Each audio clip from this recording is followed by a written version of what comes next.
ईद उल अजहा दुनिया भर के मुसलमानों के लिए एक मुबारक दिन है। इस मुबारक दिन का आगाज हमें किस तरह करना चाहिए? आइए हम आपको बताते हैं वो अहम काम जो ईद की नमाज से पहले और बाद में करने चाहिए। तो आइए आपको नमाज़े ईद से पहले करने वाले काम बताते हैं।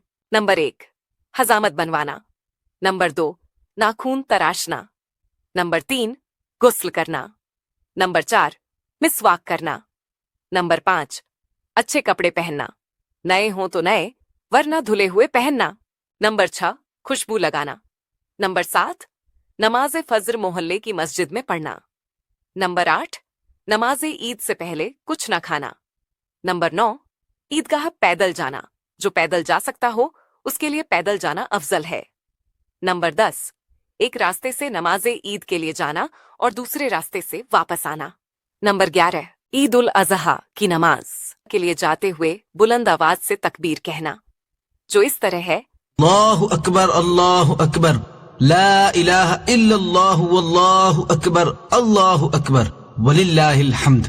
नंबर 12, नमाज ए ईद ईदगाह में अदा करना। और अब नमाज ईद के बाद के काम। नंबर 1, खुशी का इजहार करना। नंबर 2, कसरत से सदका देना। नंबर 3, आपस में ईद की मुबारकबाद देना। नंबर 4, नमाज के बाद हाथ मिलाना और गले मिलना यानी मिलनसारी करना। नंबर 5, कुर्बानी करना। नंबर 6, नवीजुल हिज्जा की फजर से 13वीं की असर तक हर नमाज फर्ज पंजगाना के बाद जो जमाते मुस्तहब्बा के साथ अदा की गई, उसके बाद एक बार तकबीर बुलंद आवाज से कहना वाजिब है और 3 बार कहना अफजल है।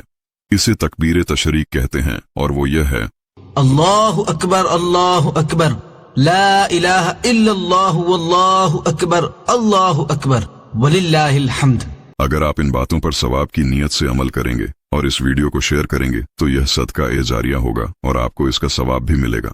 जो लोग इस वीडियो को देखकर इस पर अमल करेंगे उसका सवाब भी आपके हिस्से में आएगा इंशाअल्लाह। दुआ करते हैं कि यह ईद हम सब की जिंदगी में खुशियां लाए और अल्लाह हमें नेक राह पर चलने की हिदायत दे।